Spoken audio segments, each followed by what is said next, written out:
ইহুদি থেকে হলেন মুসলমান।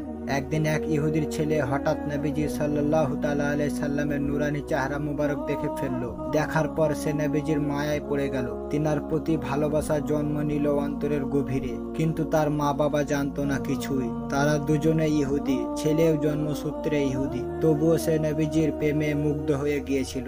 সেই চেহারাটা, সেই নূরের ঝলক তার অন্তরকে বদলে দিয়েছিল চিরতরে। এরপর থেকে ছেলেটি প্রতিদিন নবীজিকে দেখার জন্য নানা বাহানা খুঁজত। কখনো ছাগল চড়ানোর অজুহাত, কখনো বাজার করার কথা বলে সে মদিনাতুল মুনাওয়ারার পথে বেরিয়ে পড়তো শুধু নবীজির এক ঝলক দেখার জন্য। সে মসজিদে নববীর দরজার পাশে লুকিয়ে লুকিয়ে তাড়তো, চোখ ভরে নবীজির চেহারা মুবারককে দেখতো। তার হৃদয় ভরে উঠতো শান্তিতে, যেন জান্নাতের হাওয়া ছুঁয়ে গেছে তাকে। কিন্তু কয়েকদিন হয়ে গেল সে আর নবীজির দেখা পাচ্ছিল না। এর কারণে তার মন ভেঙে গেল। ধীরে ধীরে সে অসুস্থ হয়ে পড়ল।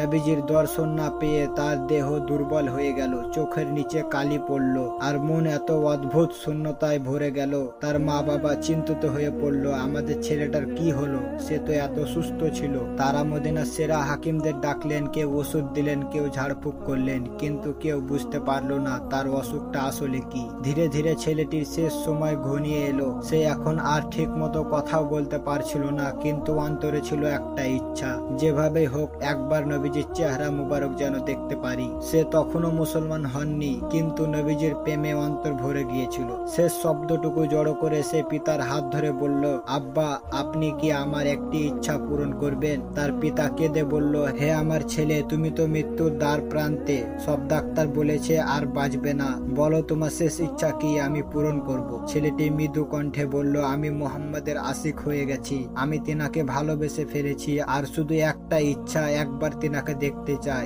এ কথা শুনে তার পিতা রেগে গেলেন। তুই কি বলছিস? তুই ইহুদি আর সেই মুহাম্মাদের কথা বলছিস? ছেলেটি কষ্ট ভরা চোখে বলল, আপনি তো বলেছিলেন আমার ইচ্ছা পূরণ করবেন। অবশেষে পিতা তার কথা রাখলেন। নবীজির দরবারে খবর পাঠালেন, এক ইহুদি যুবক মৃত্যুর সঙ্গে লড়ছে, সে আপনাকে দেখতে চায়। এ খবর শুনে দয়ার নবীজি রাহমাতুল্লিল আলামিন সাল্লাল্লাহু তাআলা আলাইহি সাল্লাম বললেন, চলো, একজন ইহুদি আমাকে ভালোবেসেছে, চলো তার সঙ্গে দেখা করি। নবীজি সাল্লাল্লাহু তাআলা আলাইহি সাল্লাম সহ সাহাবা রওনা হলেন ছেলেটির বাড়ির দিকে। যখন নবীজি পৌঁছালেন, ছেলেটির চোখ তখন বন্ধ। পিতা কানে বললেন, চোখ খোলো, তোমার মুহাম্মদ চলে এসেছে। ছেলেটি ধীরে চোখ খুলল, দেখলো নবীজির চেহারা মুবারক তার সামনে। চোখ ভরে তাকিয়ে রইল, তার মুখে একটি মাত্র হাসি ফুটলো। ছেলেটি বলল, ইয়া রাসূলুল্লাহ সাল্লাল্লাহু তাআলা আলাইহি সাল্লাম, আমার কোনো নামাজ নেই, আমার কোনো রোজা নেই, আমি কোনো মুত্তাকি নই, কিন্তু আমি আপনাকে ভালোবাসি। আমি কি কিয়ামতের দিন মুক্তি পাবো? নবীজি সাল্লাল্লাহু তাআলা আলাইহি সাল্লাম বললেন, হ্যাঁ, তুমি কালেমায়ে তাওহীদ পাঠ করো, আমি তোমার নিজাতের দায়িত্ব নিচ্ছি। ছেলেটি তখন কালেমায়ে শাহাদাত পড়ে মুসলমান হয়ে গেলেন। তারপর সে নিঃশ্বাস ছেড়ে ইন্তেকাল করলো। তার পিতা কেঁদে বললেন, এখন সে মুসলমান হয়েছে, তার জানাজা আপনাদের দায়িত্ব।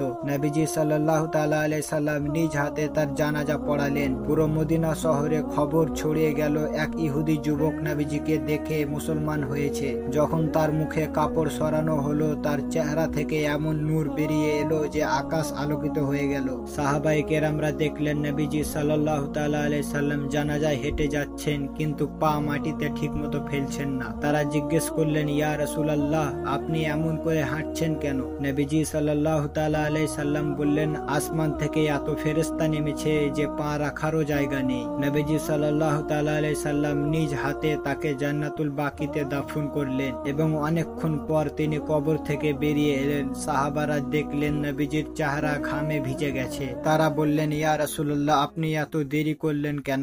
নবীজি উত্তর দিলেন, আমি তাকে কথা দিয়েছিলাম, তার কবর থেকে হাসর পর্যন্ত আমি তার নিজাতের দায়িত্ব নেব। তাই তার কবর ফেরেশতায় পূর্ণ হয়ে গিয়েছিল, আর আমার চেহারার ঘাম তার মুখে পড়েছে, তাই কিয়ামত পর্যন্ত তার মুখ থেকে নূর ছড়াবে। এ ছিল এক ইহুদি যুবকের ভালোবাসা নবীজির প্রতি, যিনি নবীজিকে দেখেই তিনার জিন্দেগি বদলে গেল ও তিনি ইসলাম গ্রহণ করলেন।